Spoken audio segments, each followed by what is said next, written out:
This video is brought to you by the Book of Angels, Twin Flames Rising, from author Maya L. Available on Amazon. The link is in the description. Crumb TV. Peace, Ashe, Islam, Namaste, Rahubat, Assalamu alaikum, Walaikum salam, Konnichiwa, Arigato, Ni hao, Hola, Aloha, Grand Rising, Shalom, Salam. Whatever the greeting is in your respective language, I am your brother Crumb here for another installation of Crumb TV. Please go and check me out on YouTube. Subscribe over there, Crumb TV. Also on Instagram is Crumb TV _. And of course, I'm definitely on Cash App, # Crumb TV. But if you're on PayPal, you can find me at crumbsnatcher908@gmail.com. And all these videos throughout the month of October are going to be brought to you by Hidden Colors 5. I do have a sponsorship. I'm being backed by Hidden Colors 5. Salute to the family. Peace and love. You can go get that at positivevibesva.com. Go and get it from positivevibesva.com. But of course, regardless of all that, you can catch me here on Racebook. If you've been following me even just for a little bit of time, you know why I call it Racebook. But regardless, Christianity is outdated. Now, before I even go into this PowerPoint presentation, I want to introduce my very special guest, very special, my sister, Yahsinni. Peace and love, sis. How are you? Grand rising to you, Brother Crumb. I'm good. How are you? All is well. All is well. Thank you so much. So, actually, you're on Facebook as Denise Grant, and you're on YouTube also as Denise Grant. Is that a true statement? It is. It is, and you can look for the dove in the sky on YouTube, and just look for the sun falling out the sky on Facebook.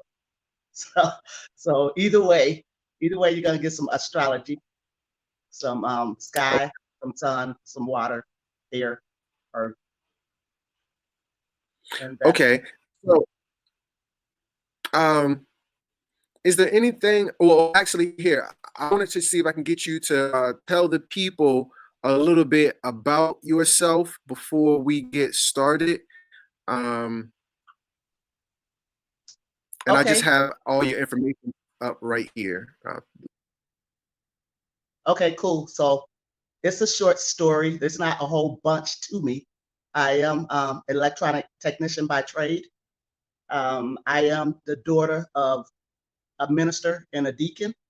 So I was raised in an institution called the church, but it was an institution in its name also.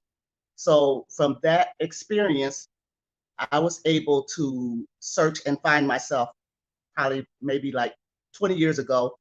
The internet just speeded it up exponentially. So now I'm here to bear witness that this thing that we call religion is totally man-made. And I brought facts with me. So Absolutely. and All right. Well, I'm going to get hit with some robocalls because that's what happens all day long, but it's not going to stand in the way of the truth.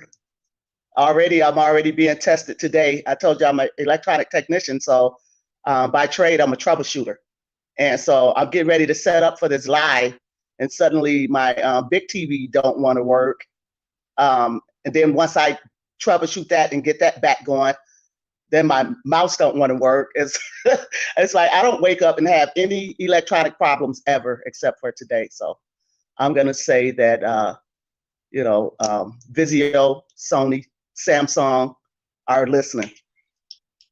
Yeah. Facts. So while we got the stage, right. let's do it. Absolutely. Okay. So with that said, we have a PowerPoint ready, and it's called Christianity is Outdated.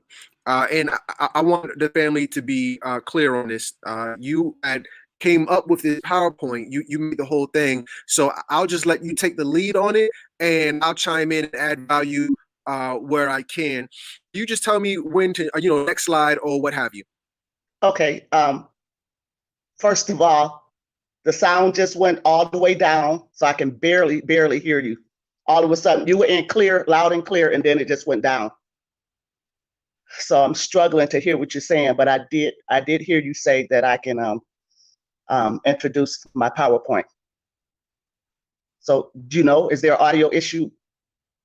Can you hear me clearly?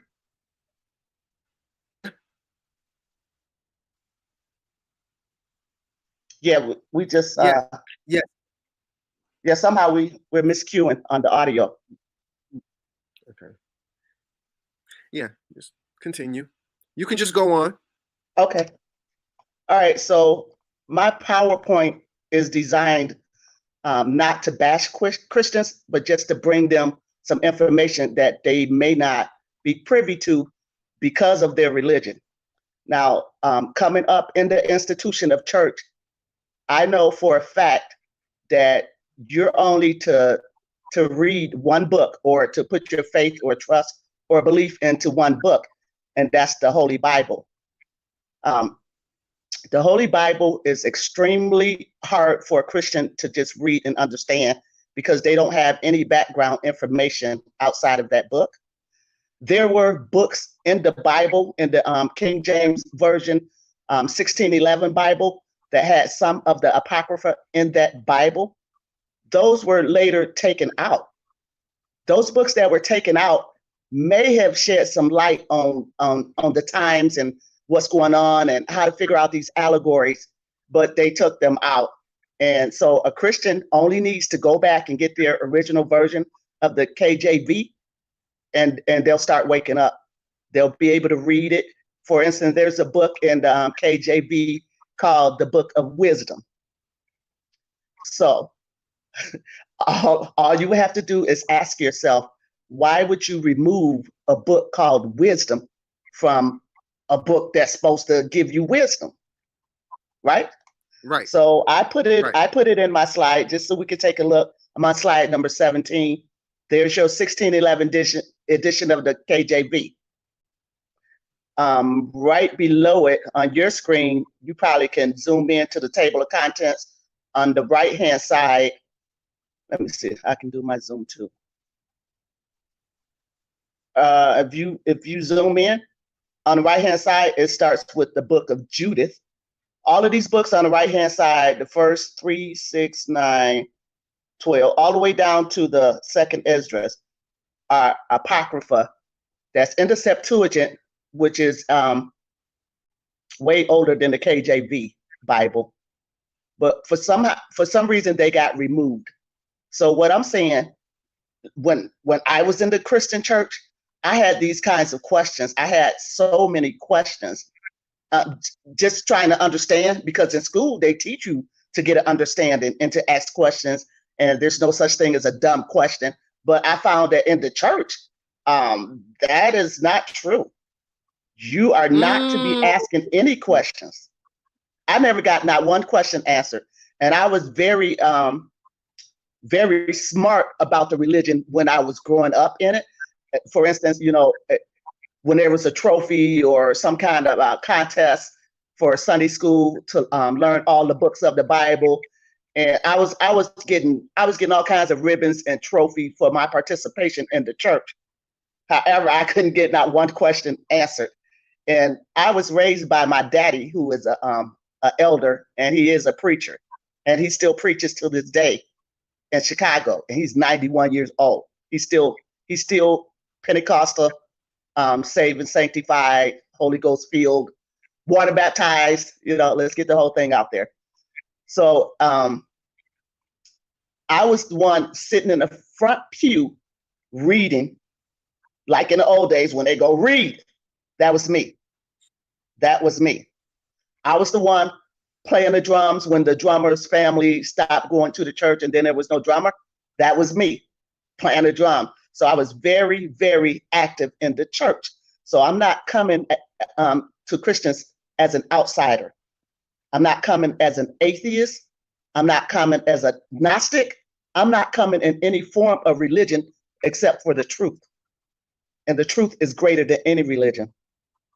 So while we're looking at the book of wisdom, I did some exploring, and I'm finding out like there's some things in the book of wisdom that totally contradicts today's teachings.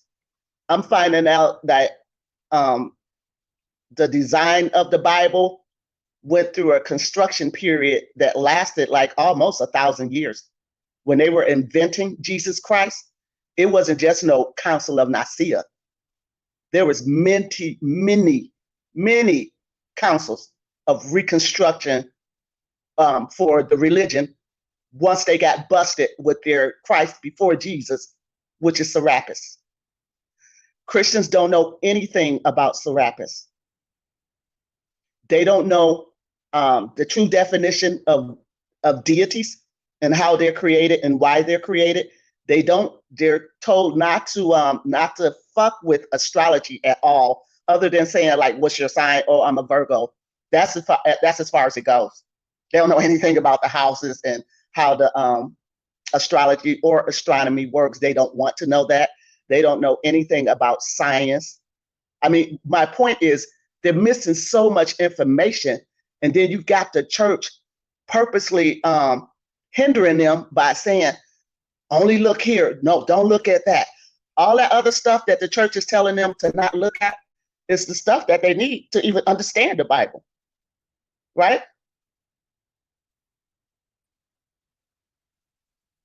Okay. So let's look at some of the stuff. We already know that Queen Elizabeth the first put out her book called Certain Sermons and Homilies to tell preachers what to preach. And she said it was because like some of the preachers who were not well versed or as well versed or weren't quite oracles who are trying to teach are actually teaching about the wrong things. And that's because they have an agenda on what they're supposed to teach Christians. Christians are not supposed to read the whole Bible according to the religion. And that's why it's set up like that, because if they do try, they'll just be reading for the letter. They won't be understanding what they're reading. They won't be researching what they're reading. Even when they call themselves running a reference, they're still not getting true meaning because they're not allowed to go to the outside source. They're not allowed to look at the secret book of John or the book of Yahweh, or the book of Thomas, which is supposedly a book of all Jesus saying. There's no stories, there's no allegories, just sayings from Jesus himself. Teach. Absolutely. They should check out the book of Thomas. And some of these books that they took out are because they contradict the agenda that Christians are steered to know. And that is like, keep your mind on Jesus all the time. Think of nothing else. And I'm going to show you where that says as soon as we start getting into more of the PowerPoint. But that's what I find happening. When I was a child, I'll say from like 10 years old, maybe 12 years old, my dad doesn't know how to read. He's better now because he did some hooked on phonics and all. But in his earlier days when he was preaching, I was the one in there with him, helping him study the Bible, help him study the word for what he was going to preach. So again, I have all of this instilled in me, and I'm not saying that it's bad, but I'm saying that religion doesn't promote growth. Okay? It does not promote growth. The last thing any preacher wants in his church is someone asking questions. They don't, which is the opposite of what we should be doing mentally, which is gaining wisdom, gaining knowledge. So that alone is letting you know that the etymology of religion is to bind or to hold back. And that's exactly what they're going to do. Once you join that church, when you start paying those tithes, you are going to be held back. Sis, I I sent you something in a private chat, but I'm still following you. Okay, let me go to. Yeah, I don't even see where you're online on YouTube. I should have got a notification that Crumb is live. Let me go directly to your page. No, this is on Facebook. Yeah, this is on Facebook. Oh, okay. But what I'm saying is, in this app that you're using, I sent you a private chat. But I'm sorry, please continue on. We following you. Okay, I'm in Facebook. Yeah, I'm so used to YouTube. I hardly do anything on Facebook but post videos. But I'm in there. I see your chat. Also, your audio is still low. I'm still struggling to hear you. But no, I didn't send you anything on Facebook. The app we're using right now, I sent you a private message there. Jeez. Go to the next slide. Okay.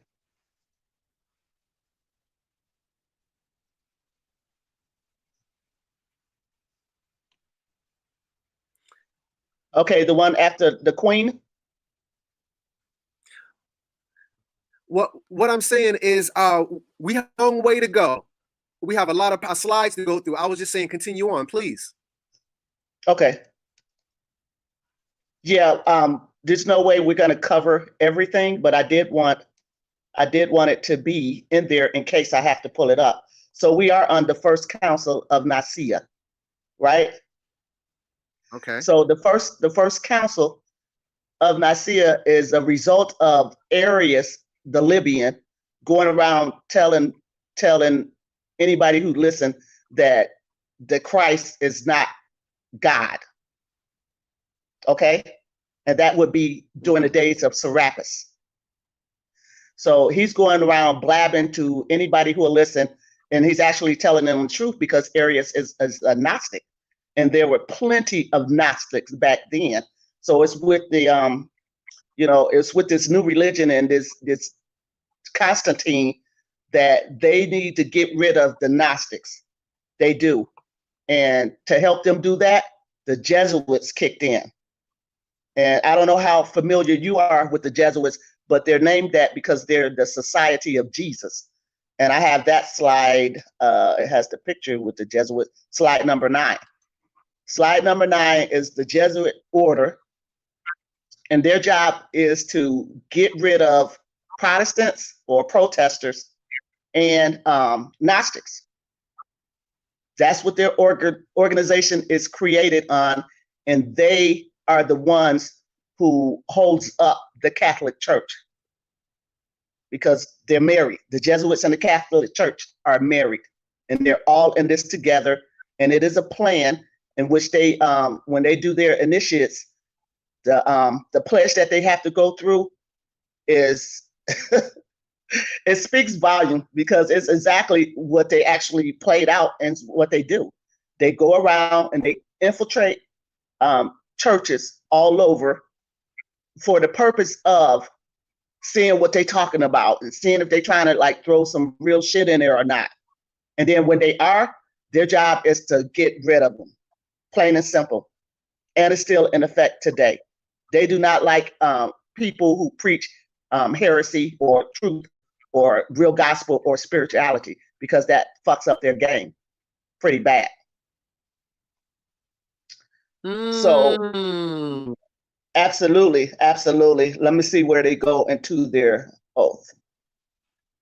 Yeah, on the part where it says superior, it's talking to the new initiate. It's saying, herefore, you have been taught to act as the dissembler among Roman Catholics, to be a Roman Catholic, and to spy even among your own brethren, to believe no man, to trust no man. Okay, so among the reformers, to be a reformer, among the Huguenots, to be a Huguenot, among the Calvinites, to be Calvinist, among Protestants, generally to be a Protestant, and obtaining their confidence to seek, even to preach from their pulpits, and to denounce with all the vehemence in your nature our holy religion and the Pope, and to descend so low as to become a Jew among the Jews, that you might be enabled to gather together all information for your order as a faithful soldier of the Pope. Mm. And that's Come on, exactly somebody. what they've been doing. Don't think they're not monitoring what's happening. They are. They are. And their whole deal is going to go back to, the original people or the slaves. It's all part it's all part of not letting us know who we are by keeping us looking out there for some savior to come along and save us or to guide us like we just babies. We don't know how to have a relationship with God. We have to be told, we have to be taught, we have to be right up under them. We can't have our own mind and our own spiritual connection.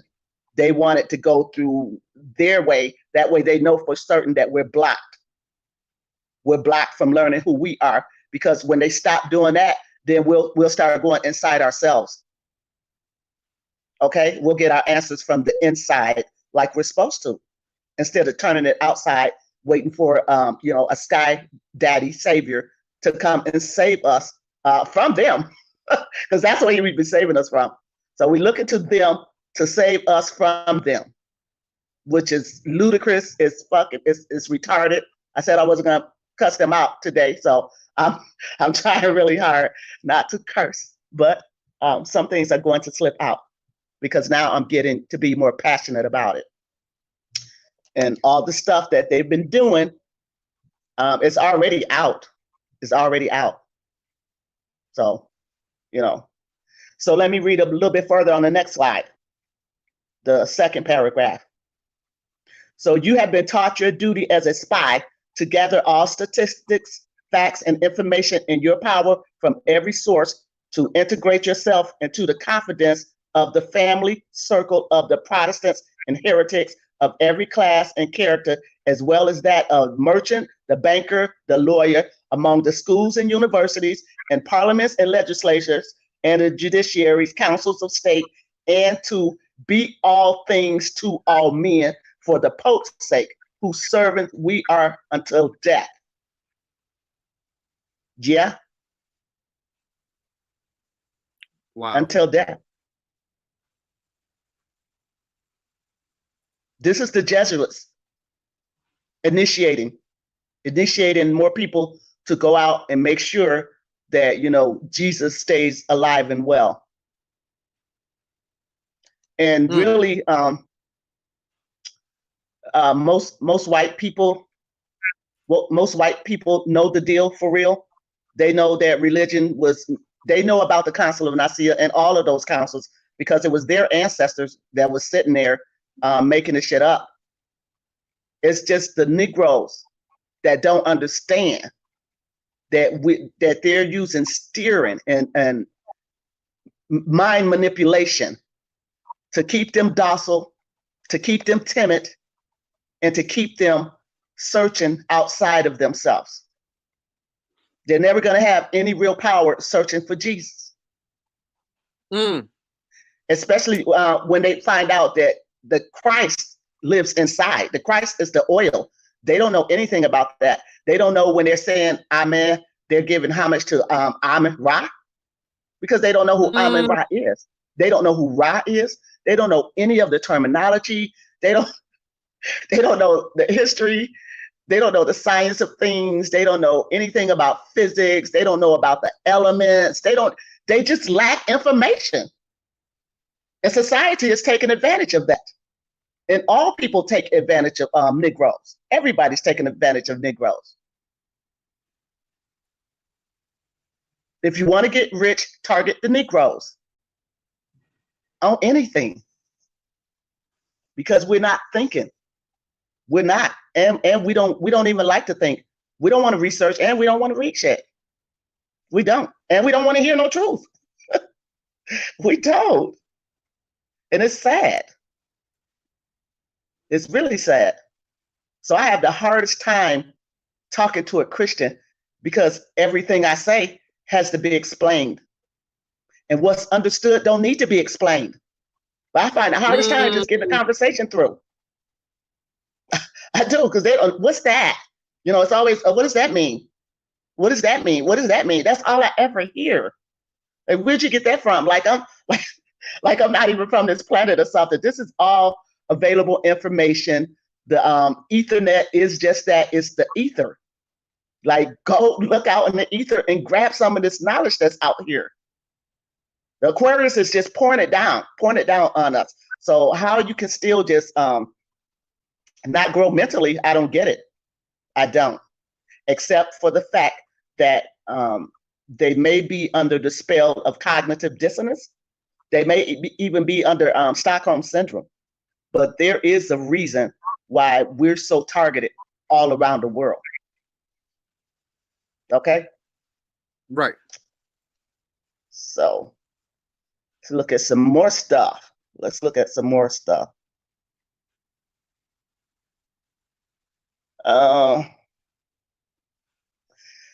Here's another part of their pledge, the Jesuits. And I'm reading after the second paragraph on the slide number 14 now. So, I furthermore promise and declare that I will, when opportunity presents, make and wage relentless war, secretly or openly, against all heretics, Protestants, and liberals, as I am directed to do, to exterminate them from the face of the whole earth, and that I will spare neither age nor sex nor condition, and I will hang, burn, waste, spoil, flay, strangle, and bury alive those infamous heretics, rip up the stomachs and wombs of their women, and crush their infants' heads against the walls in order to annihilate forever their race.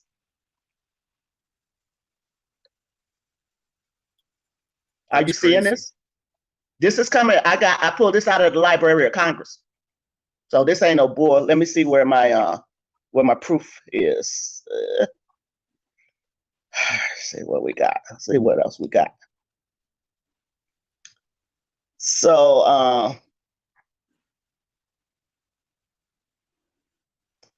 at the time that these initiatives is saying this oath, they have a dagger pointed at their heart by the superior.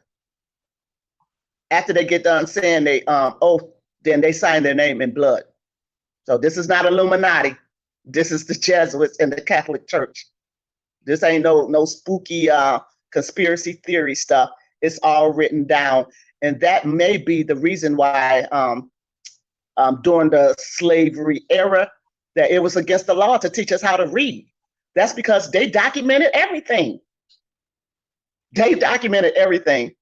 Now imagine us finding this kind of stuff 200-300 years ago, 400 years ago, or now. Some of us, we won't even go look at it right now. But it's there. It's there for them. They know this stuff. They know they're Jesuits infiltrating everybody, everything all over the world. They're there. So some of these deaths may not be just, God's will. Okay. Some of them is not God's will. Some of them is the fake God will, because that's what they think they are.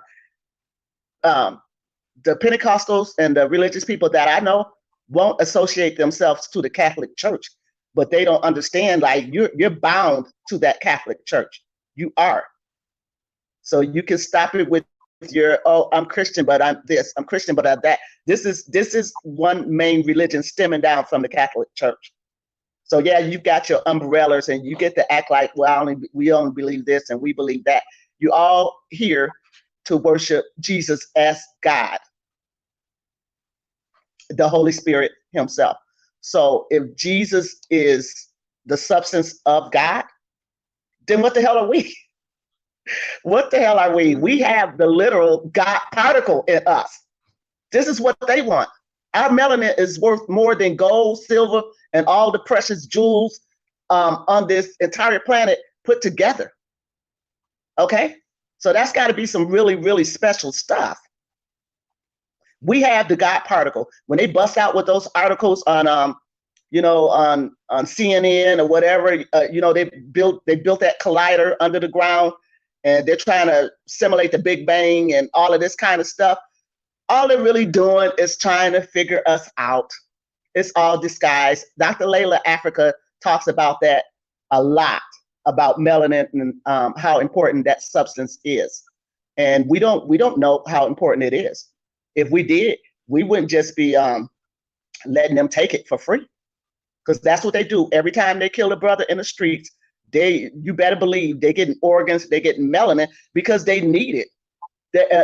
They don't know that in electronics, melanin is the best conductor that they can find. So we're wondering why we're thinking like our lives is nothing. Contraire, our life is the shit that everybody wants all over the world. We are hated and made to be depressed. Every other race can, move up and become wealthy with no problem. They're written into the white supremacy law. We're not written into it. We're excluded. We're always going to be excluded.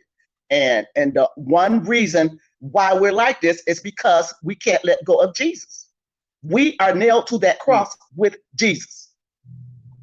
We got to find a way to get off that cross. Are you with me, Brother Crumb? That's right. That's right. Okay. So let's dig in some more. Let's see what else I pulled up from here. And for those Christians who do need to read stuff or want to look further, I made a list. I made a list of how they can wake up real quick, and it's at the end of the slide. So we can jump down to slide number 48. Slide number 48 right quick, just to get in. Because some Christians are Christians by default, and they really don't want to be, but they don't know how to tell their parents and their friends, for one, that they're not rocking with Jesus, because they're immediately going to be called an atheist or the Antichrist. They're going to think that now they won't have any morals, which is stupid as hell, but that's what they think. So I've got a list of Dr. Ray Hagen's explaining everything about, it's called Undressing a Well-Dressed Lie. So I picked out specific videos for them to go and watch, but really they can pull up any video by Dr. Ray Hagen's. Dr. Layla Africa, The Art of Talking to Stupid, Smart, Angry, Religious, or Upset Folks. Okay. Dr. Phil Valentine has How Religion Separated Melanated Peoples. Dr. Dilbert Blair, and you're super familiar with The Black Woman is God. Dr. Hendrik Clark, he has a video called Christianity Before Christ. And Christians don't know that there was a Christ before Jesus. They don't. They don't know that Thor, they don't know that Saturn is their God. They don't know Venus is Lucifer. They don't know any of that stuff. They don't know that Jesus called himself the bright and morning star. That name is dedicated to Lucifer. So they don't put these things together. They don't understand that Yahweh of the Bible, or Yahweh, or whatever you want to call him, is a God of war. This is why Christians don't read the Old Testament. They carry that Bible, but the only thing they're going to want to hear out of the Old Testament is God punishes people for whatever reason. Job, they're not even saying like, what kind of fuckery is that, where you take your child who is loyal to you and hand them over to your enemy just to win a bet? I don't know if they bet or not, but what the hell? What is that?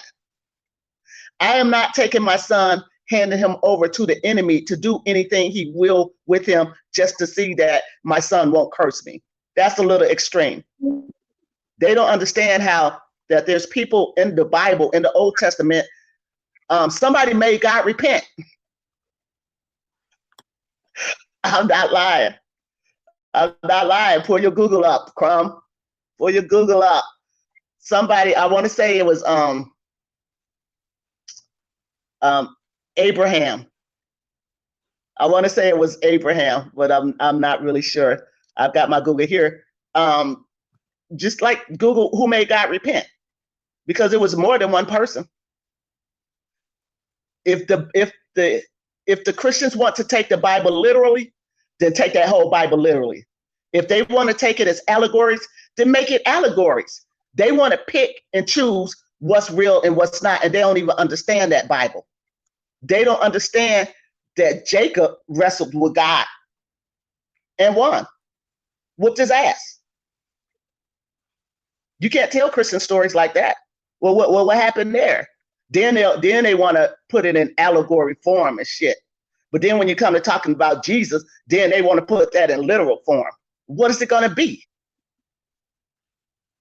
They don't understand that Jesus told them in the Bible that they would go on to do even greater things than him. When I said that to a Christian, it's like I had cussed him out. I said, no, seriously, it's in the Bible. He said you will go on to do even greater works than me. That's because he knows, and I'm speaking from a literature point in the book that is written in, not from the man, but we can get into the man later. What's happening is they're not understanding that Jesus in the book, in the literal Bible, was reincarnated. Like when he was here before on this earth, he was Elijah. John the Baptist was Elias. And I might have those flipped. But what they're saying is they knew, if you read the Emerald Tablets or the story of Thoth the Electrian, he's telling you that he's able to come and go as he please. In this realm as a man, or in the other realm, he said like the earth itself is like a human itself, and it has veins and it's separated by things just like the inside of us. So it's saying while the living is existing here, in this vein over here, what we call the dead is existing. And it's two separate realms, but they can coincide and mix and all of that. So what Jesus is saying is that because in his last life as Elijah, he had got to the point where he was inside himself and had seen the Christ within, which is really just the oil, the Kundalini oil raising from the base of the spine back to its original spot, which is the pineal gland, right? So right. Jesus had done that work. So he's actually they're actually literally plagiarizing Thoth, because the Emerald Tablets is way older than the Bible, and they're indestructible. Although they was hidden for a long time, they were totally there. Okay, so you can't tell a Christian. I asked one time, have they ever read the Emerald Tablets? And it's like, no. You can't talk to them about like how fucked up Scientology is now. You can't mention anything. You can't say, oh, you never read the Book of Thomas? No, because they can't. They can't.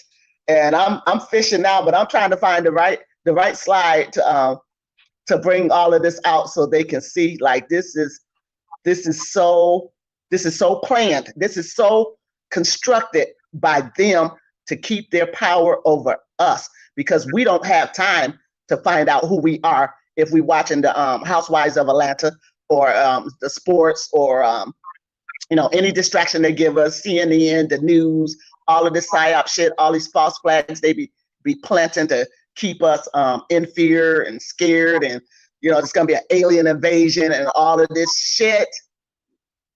Please, who has time for all of that if you're learning yourself? Because there's so much about ourselves that we don't know and that we need to know, but nobody's going inside and finding out how their cells work. Nobody's doing that.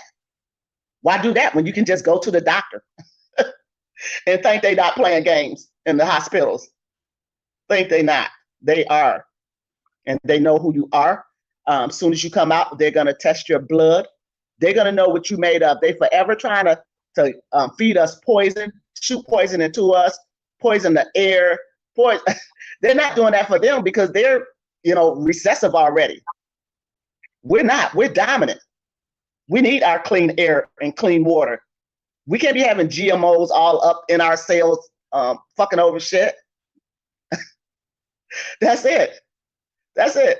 So chances are, the Black Christians, they're gonna stay ill, mentally for sure, and a lot of times physically too. They're definitely gonna stay mentally ill. The frequency that's out there now in the ether, in the universe, just roaming around, connecting through our antennas. If we got our antennas on or up, we should automatically, oh, absolutely, my brother, we should be grabbing some of this information that the sun is beaming down. After all, we are children of the sun. We are condensed sunlight. They don't know that because they don't know anything about the sun, because they're not allowed to look at astrology or astronomy. They don't know anything about what we're supposed to be doing.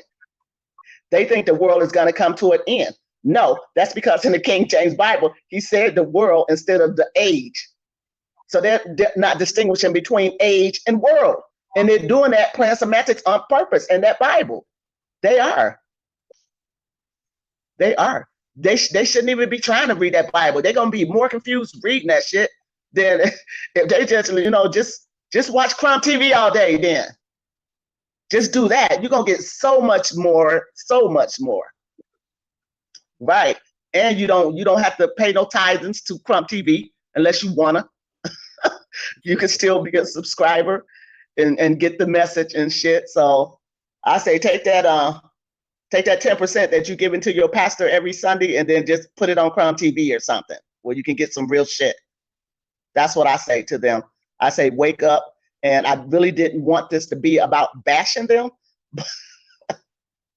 But hey, it's going to turn out that way anyway. And I'll take a hit for those Christians who's watching and don't like what I'm saying. All they have to do is go to this list right here. Dr. Africa, Dr. Valentine, at the bottom of that list was Crumb TV, Occult Bible Study Part 2, The Great Awakening. That's what they should be watching. They should be watching Bill Donahue, The Bible is All About the Mind. They should be watching Dr. Francis Cress Welsing, Black People Stop Forgiving Whites for Mistreating and Hurting You. That's why we're looking at this Botham Jean case and, how they just like go up in a mug's house right now and kill a nigga. You ain't even got to be out and doing nothing now. You can just be at home watching TV. That right there is enough to say, oh, all right, what's really going on? What's really going on? We are targeted. We're targeted. This ain't no damn straight bullet ass shit. This is like, let's kill them. They don't know who they are anyway. We don't have no nation behind us. We don't have anything behind us but the church. And it's sad. Because with all that money, why these neighborhoods ain't built up by now? My deal is, if you're 60, 50, or 40, or any age where you've been in that church for 10, 20, 30, 40, 50 years, why can't you graduate? You're going to church looking at the same lesson, like get a plaque or something, get a graduation. Go graduate. Say, oh, yeah, I'm graduating from my 20-year duties or something. They don't ever graduate. That's because they're not learning nothing. They're learning the same thing over and over and over again. Like, learn something new. It's going to be 2020 and we still can't have a conversation. That doesn't make any sense. Somebody's falling behind here. And it ain't me. It ain't. I do my due diligence to try to, educate myself. We ain't got to go to their university, to their schools. We smarter than them anyway. Once they start putting all that poison in us, we way smarter than them. But we go through it because our parents did it and their parents did it and their parents did it. But the white man brought that to them. Ain't nobody came over here with Jesus already on their mind. There was no Jesus before then. Who was your great, great, great ancestors worshiping before the 1600s? What's happening? Nobody wants to look back at history. All they want to do is move forward. Your growth is stunted. You're not moving forward. 20 years from now, you'll still be in that church, doing the same thing, wondering the same shit without being able. You can't even go to nobody and ask them a question. So I have to give this example about one of my sisters, and it's not offensive or anything, but you know how Negroes are, like, oh, don't mention my name, don't say nothing about me. I'm not gonna mention her name, but she was a Christian for 60 years. 60. Last year, she denounced Christianity. And she did it because she had a question at Bible study, and the teacher told her she was going to have to find that out for herself. So she went and searched to find it out for herself. And what she did, she fell into the rabbit hole. Yeah, she's stuck down there. Like me, I'm stuck down there. You're stuck down there, Crumb. We ain't never coming out of the rabbit hole. There's too much shit down there. All kinds of jewels and gems. We ain't never coming out of there. Shit. So all we could do is like, offer them to come and take a trip. It's a hard fall, but you're gonna be okay. The Bible purposely teaches that the Christians should suffer as Christ did. Did you know that, Crumb? They teach that you should be suffering. I'm gonna pull it up now. Give me a minute. I don't know if you want. Let me click around. I don't know if you want to make some announcement or put a word in while I go search for. I believe it's gonna be in the Council of Nicaea.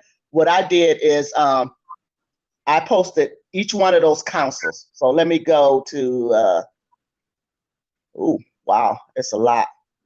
I wanted to go by and highlight what I did. So let's start at slide number 21. We could start with the first Council of Nicaea, 325 AD. That's them reacting to Arius, telling them that Serapis is not God. So we have the profession of faith of the 318. Let me see what this is. It the canons. Let me go down. Wow.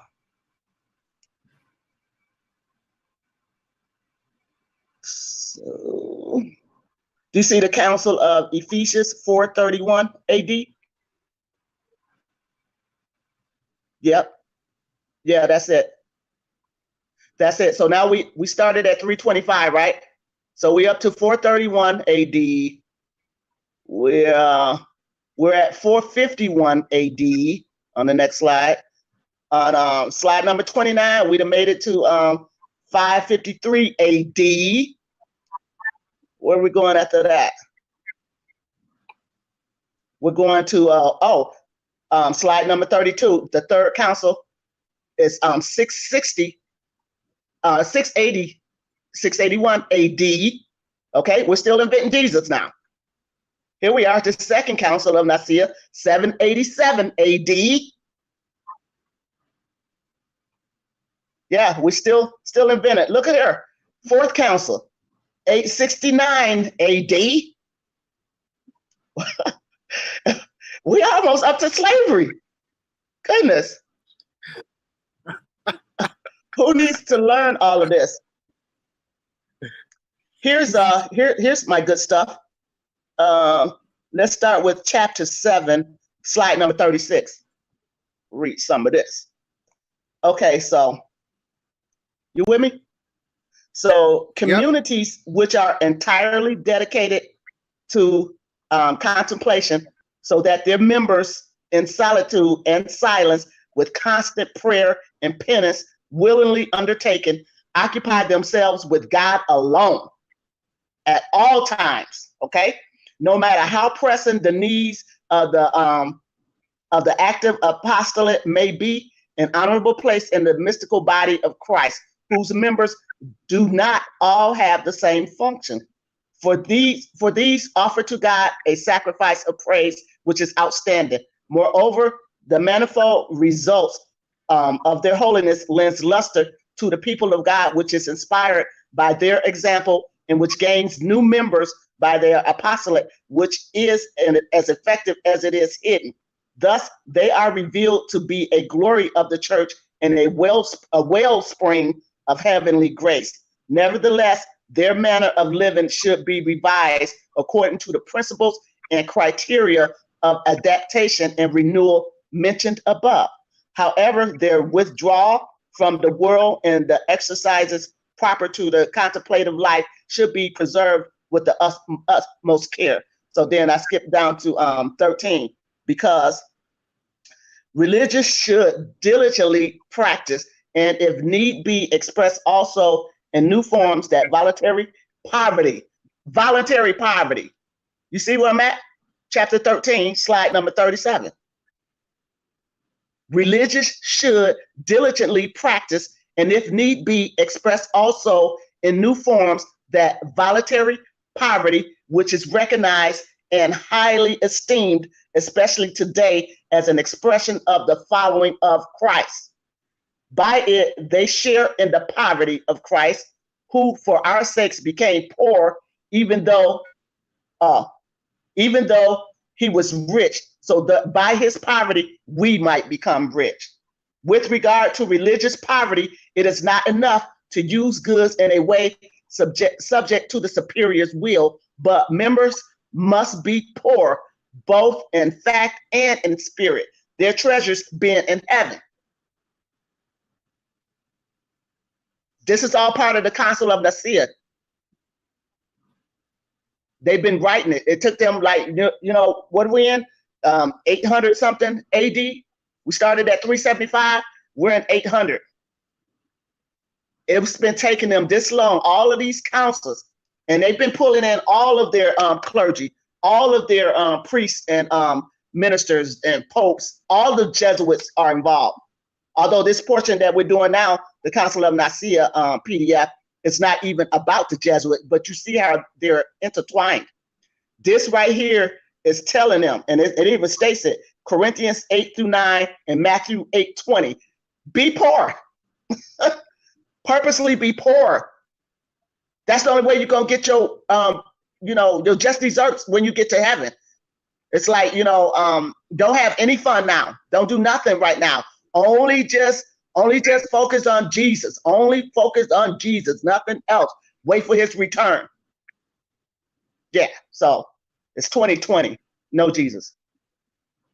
So I saw this article, I think last week or something, where the Pope came out and said that they've decided that they're not gonna that Jesus, he's not coming back.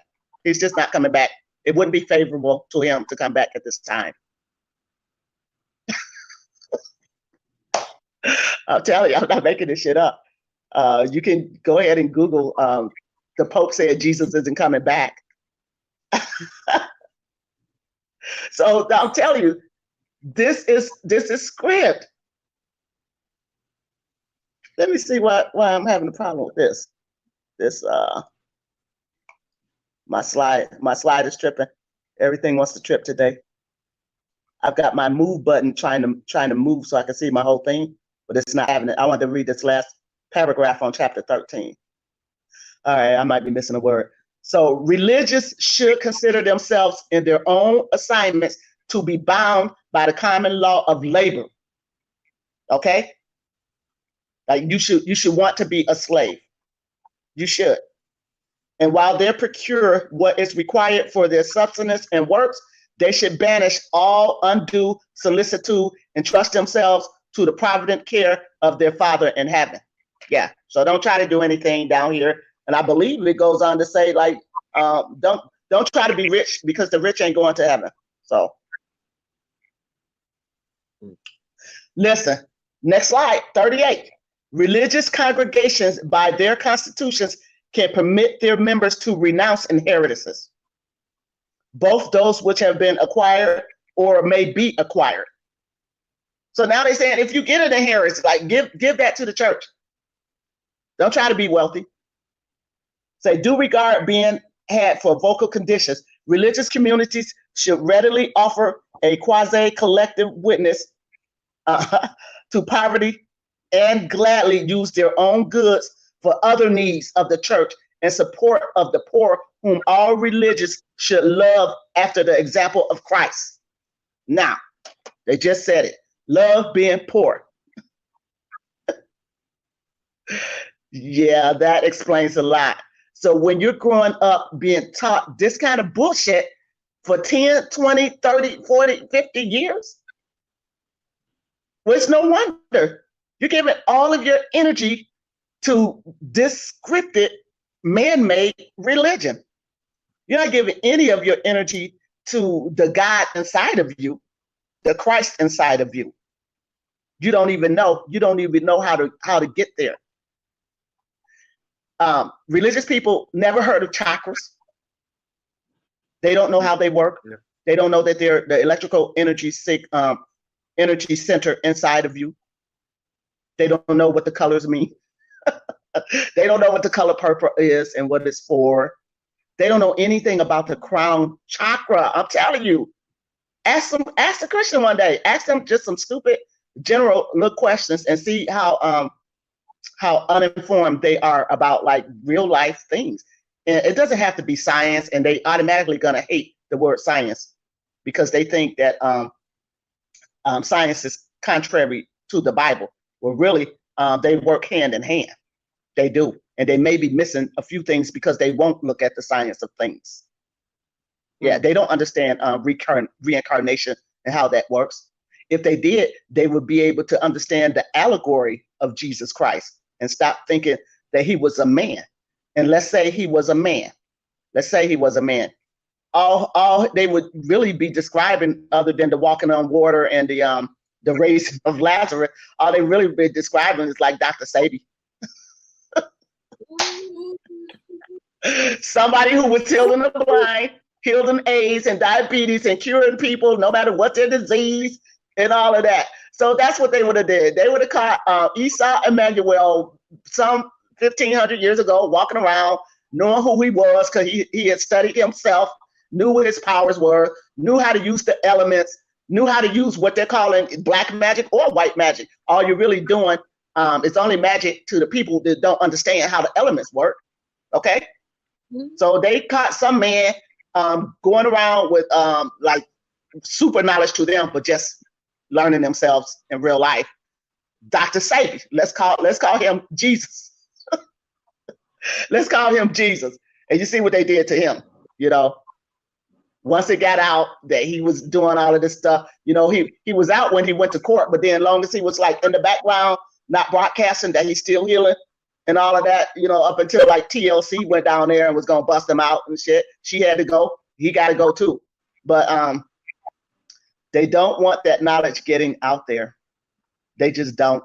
And their number one tool, what they have right now today, is religion. They didn't hang Jesus on the cross. They hung us on the cross. And for those who don't like white Jesus, let's deal with black Jesus. And now you know he wasn't on no cross. He was on a tree. So that's why the older Bibles, the Septuagint, the KVG 1611, knows that it was a tree that he was hung on. That right there should tell you that he wasn't white. Okay? They're not hanging no hunkies on a tree. They're not. So they're gonna make this nigga carry his own cross. You know, I don't know. Did he put his own nails in? I don't know. Did he say while he was hanging on the cross, my God, why have you forsaken me? How is it a forsaken if you laying your life down? How? If I agree to be killed, how am I thinking that you're a traitor? If I pay you to kill me for prophecy's sake, and then you kill me, and right before you do it, I say, why have you forsaken me? Doesn't make sense. Yeah. We gotta start doing some critical thinking. And it's not hard. Once you push that door open, it's that Pandora box. It's out. Everything is coming out. And once you start searching for the truth, you'll never, ever be done. Never. Because that's how much is missing. It is. It's missing. Let me see what else I got up here for them. Let me see. Okay, I got some. The Kabbalah. The Hermetic Principles. There's 7 Hermetic Principles, which are laws of the universe. Some are mutable and some are immutable, but these are the laws that guide us to creating our own reality. Okay, so Christians aren't allowed to read anything Hermetic. And they don't know who Hermes is. They don't. And they don't know who Thoth or Tahuti is either. And they don't understand that those Dead Sea Scrolls were like had so much missing parts to it. Like you're barely just reading the, and then a whole page is skipped, and then there might be 2 words or a sentence or something. They want to act like, okay, this is what the Bible is based on. The Bible is plagiarized from the Egyptian Book of the Dead, or the tablets, the Sumerian stuff. All they did was take ancient stories that we told or our ancestors told long before and whited it out. That's all they did. So while Black folks don't like to go back and look at ancient Egypt or Kemet or even like ancient North America, they should go to your channel and watch you talking to the chief. You know? Kalanigo. They should go and listen to the chief. They only got to look at one video of his to just open your mind. That's all we're trying to get you to do, is open your mind. You know, I don't hate Christians. I don't hate my family because they're Christians. I don't. And I'm not begging them to, like, you know, be like me or anything. All I am saying, though, it's like, grab some of this information that's floating around in the ether. That's all they have to do, and they'll start questioning things, because they should be questioning everything anyway, because we're still an oppressed people. We're still being oppressed. If the Bible was all that great, it would be banned. They would never give us a book that's great for us. They hid all the books that were great for us and made it against the law for us to read or to learn how to read or write. They did that for a reason. And now that, you know, we think we survived slavery, although we're actually still in a civil war, we just don't know it. They know it. Every time they shoot a brother, every time they shoot a sister, they know what game they playing. We just don't. So we sitting back waiting for Jesus to come and save us from them. Jesus is their God. When he comes back, he already told you he's coming back with a sword. What they don't understand about that? He coming back slaying, because that's what they do. They slay, they rape and pillage and steal land, steal humanity. They wipe out whole races of people. But that's who they'll listen to. A Christian ain't gonna listen to you bringing them the gospel, bringing them the truth. They're gonna listen to that white man. They're gonna listen to Jesus. They don't understand that everything that they did, that they think Jesus did for them, it was actually them getting up off their ass and getting that shit done. Because that's how it works. That's how it works. And if Jesus does return, you see what they did to him the last time he was here? So what makes you think this time is going to be even, you know, different? You better believe if he descends from those clouds, he will be targeted. He will. He will have a target on his head soon as he come out of them clouds. So if you do see Jesus descending from the clouds, know that it's Project Bluebeam. No, that they already built a grid in the sky. It's a hologram. Like, stop it with that. So I'm on YouTube watching this video that angels appeared in a church, and it showed it, and I think it was somewhere in Africa, but it's this huge congregation of people, and while the pastor's preaching, he's telling them that the angels are coming, and he goes, "Look!" And then the projectors come on, and some lights beam around, and everybody in the church faints and fall out, and you know they can't believe that they're seeing the angels. I'm thinking, okay, all right, I'm done. The angels came out in the church. This is what we're dealing with, Crumb.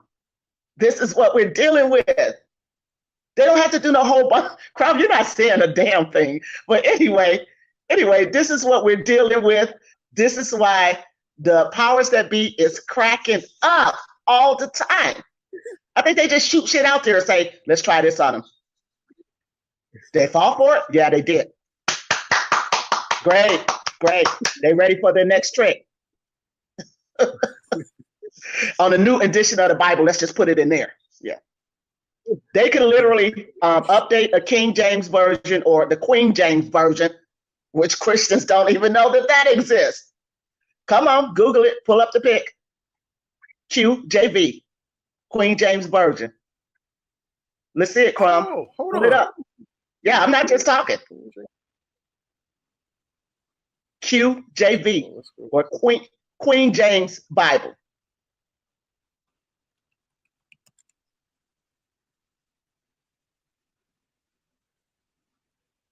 If you hit the images, you'll get a picture of one.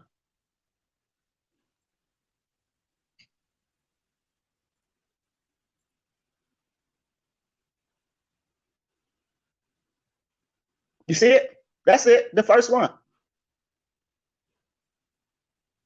That's the Queen James.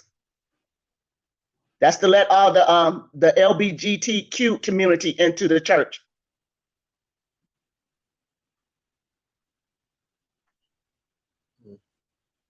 You see it? Yeah, the rainbow. Yep. LGBTQ is in. They in there. And for years and years and years, pastors have been teaching about homosexuality and how it's an abomination to God. I guess God changes his mind a lot. Because every time a new revision of a Bible comes out, God then changed his mind and thought of something else. You know, he made this brilliant plan, but it didn't work. So we're going to have to flood the earth and start over. Okay, so that didn't work. So they got to destroy Babylon now. Got to destroy everything because of man. Man is a trip. And the real man that the Creator created was a perfect man. We had all kinds of powers. We still have them, but they're dormant and we don't know how to use them because we nailed to the cross. When Jesus went to that cross, we went with him. When Jesus went down, we went with him. So now ask a Christian, Crumb, and this is your homework for later on. Ask a Christian, why did Jesus go to hell? Yeah. Wow. Go ahead and Google it for them. They're watching. Why did Jesus go to hell? When he died on the cross, the first place he went, he descended into hell.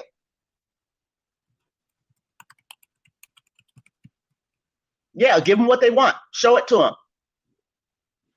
Show them that Google said. Okay, take it off the images and go back to all. There you go.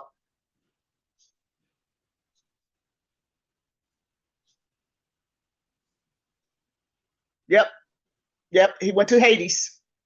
He went to Hades. That's crazy. That's what I'm telling you. It's like so much information out there. And if this your religion is what you're basing your life on, why wouldn't you want to learn more about it then? He did. He went into Hades. And guess who was down there? John the Baptist. John the Baptist was in hell. He let him out. Jesus went down there and let him out. And he let out a whole bunch of people while he was down there. So there goes your being afraid to go to hell, because obviously hell is not an eternity. But check this out. If you're made of energy, and energy can neither be created nor destroyed, what the hell are we worried about? We can't be destroyed. Our spirit can't be destroyed. So what's the big deal about hell? Okay? Our energy is going to be recreated. It's going to constantly keep changing forms. Okay? It'll be going into condensation and expansion all the time, because that's what energy does. That's the law of polarity, the law of rhythm, the law of cause and effect, the law of correspondence. They need to know this kind of stuff. They need to know this science.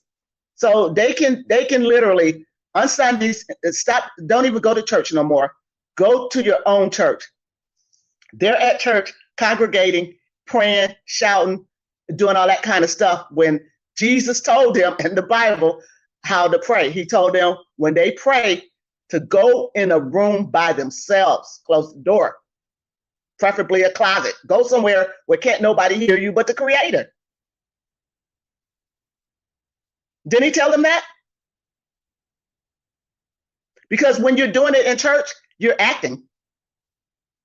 You're acting and you're showing out. If you really got something to say to God or got some gratitude to display, go and do it when you're alone, not in the church. If Jesus was here today, he would not be a Christian. And I know that hurts. I know that hurts, but he would not condone Christianity. He wouldn't. Because the people there, the people that he would be talking to wouldn't understand any of his parables. And you can't get much simpler than parables. And that's what he would be dealing with. And that's what he was dealing with last time he was here. Everything had to be a nursery rhyme down there because they didn't get anything. They had no critical thinking. His disciples couldn't even understand what he was talking about. He was on such a high level. So how you think the average common man is, understand that Jesus and being Christ-like? They don't even understand that Christ is just a title. It's not his last name. And they don't understand that there were at least the name Jesus back then for their biblical time was very, very common. This is what I have to say. And I'm not trying to bash and I'm not trying to come out of hate, but I came from the same place. I too grew up in a Christian institution, literally. So this is what I talk about in my book. I gave my religious background in my book called The Roses Left Behind. Yeah, are you with me? Are you with me, Crumb? Okay, so let's skip to number 44, slide number 44. Because I'm not just making this stuff up. I'm not antichrist. I'm not a I believe in God. I believe in the Creator. I do believe in the Creator. In the field of science, I'm showed all kinds of unique stuff. Like, okay, hold up on the book for a while. Go Google flagella or flagellum, FLAGELLUM.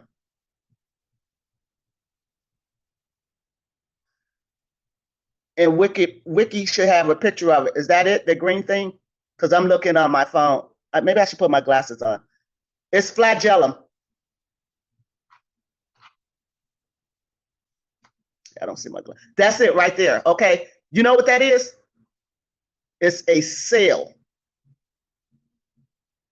It's a bacteria. You see it? It's mechanical.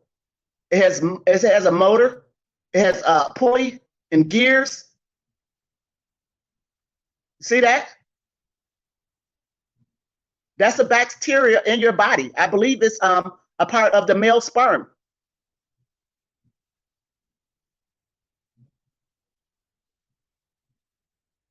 That right there shows a creator.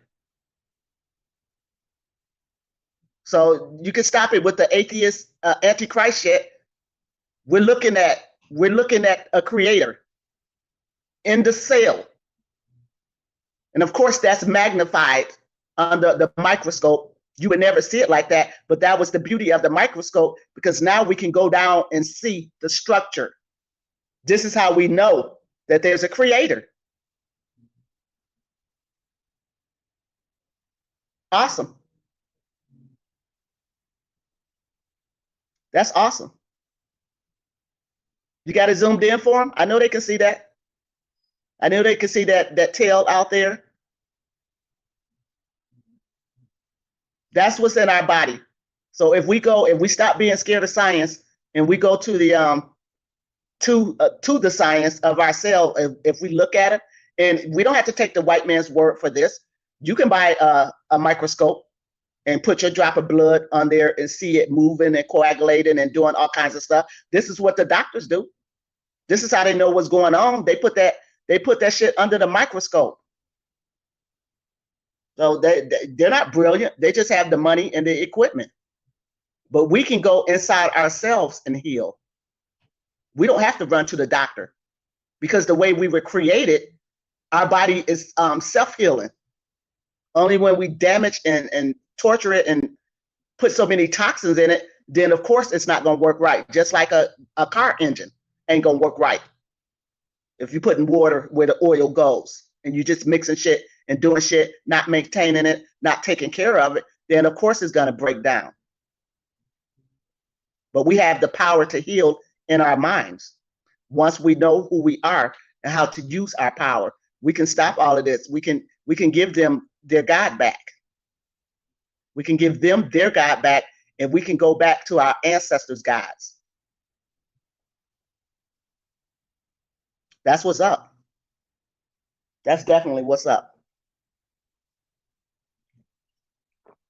Okay, so back to slide number 45, number 44, slide number 44.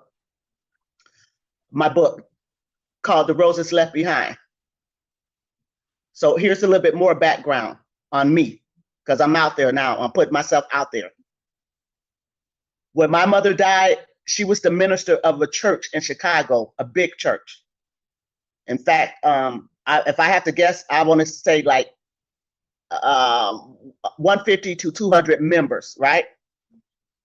And they had a thing called All Things Common. That means everybody put their money in to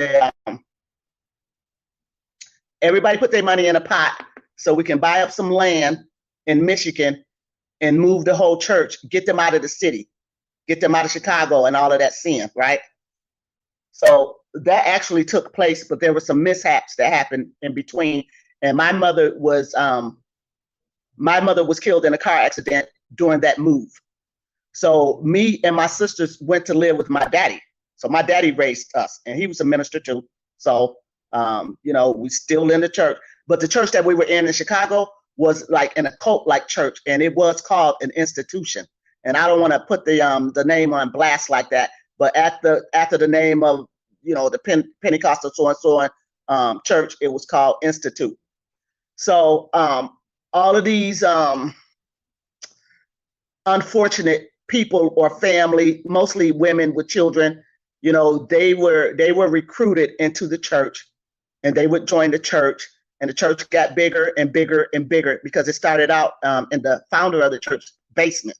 That's how small it was at first. And then it grew like really, really quickly. So anyway, after the car accident, and we went to live with our dad, we went to live in the country, where after being closed up for the first 10 years of my life into that church, where all we did was pray every day, all day. All we did was pray. We couldn't listen to any music. We couldn't watch any television. We couldn't talk to anybody outside of the church. We were a sect, and we only communicated within our sects. So we go from being into like a 2-bedroom apartment with 20 people, because as new members come in, they just like throw them into one of the houses. They only had like maybe 3 or 4 houses where they just put new members in. Okay, and it was all run by the founder, but then there would be heads of households.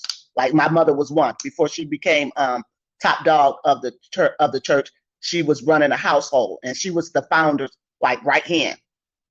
But they didn't know that. But anyway, so we go from being closed up in these 2 apartment buildings in the projects in Chicago, not listening to any music, watching any TV, no cartoons or nothing. And then we moved to Michigan with my dad in the country, where it's just where we're like free. We were just free. There was no prayer meeting every night. We still had to go to church like every Sunday, and then sometimes like as we got older, we had to go like Tuesdays, Wednesdays, perhaps Friday, but definitely like Sunday. So we still was in church a lot, but we had more freedom. we got to find out about music, and this would be like in the mid 70s. So we didn't know who the Jackson 5 was. We didn't know Diana Ross. We didn't know any of that Motown stuff. We didn't know no Marvin Gaye. We didn't know no P-Funk or none of that shit until after we got out of the church. I still to this day like missed the whole cartoon era. I never watched any cartoons. We wasn't watching anything. We were so free and was seeing so much stuff to do with all this freedom. It was like, wow, we were like, wow. And I'll just refer you to the book if you want more, but I promise you won't be disappointed. Because later on, when we had questions about the church, it started driving us crazy. We started thinking like the church killed our mother, and we was mad, and we almost went crazy. So I was able to get my vent on by writing my story down.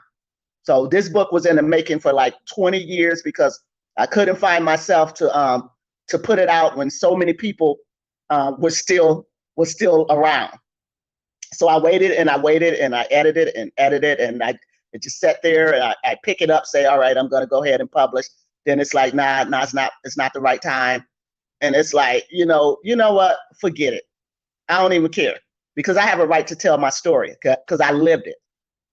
So all the names are changed, all the places are changed, and it's a fiction. So there you have it. But I bet you it's my life story. And it is. And I'm sort of proud. It made me the woman that I am today. I mean, I'm not mad. I'm not mad because my parents fell into the same thing that, most Black folks fell into. They inherited Jesus Christ. Had we been born in the Middle East, we'd be Muslim, So you're going to get a religion. No matter where you go, you're not going to escape it. And that brings me to my first slide. I was going to say we just hit an hour and a half. Really? I was going to say that, yeah, we just hit an hour and a half. What I was going to do is we got to do a part 2, sis.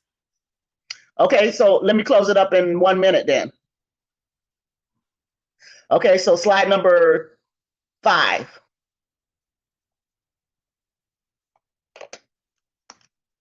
Slide number 5 will just show some deities here. The first deity is Maitreya. Maitreya is a future deity. He's not here yet, but he's coming. The second one in the middle with the cup on his head, that's the Christ before Jesus. That's Serapis. The other one is Jesus. Two of those, the two on the right, are outdated.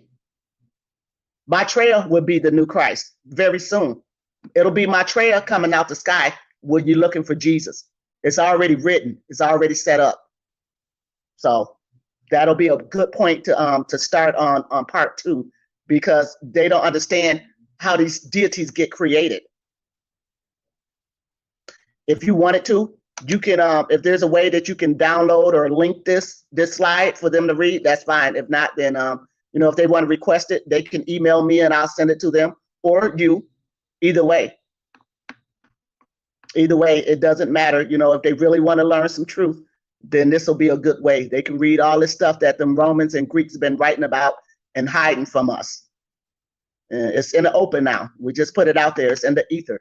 Go grab some. And it's been a fast hour and a half. And thanks a lot, brother, for letting me get this out there. Let me try to offer some truth to Christians who may want to wake up but just can't do it. I say, just do it. It's your life.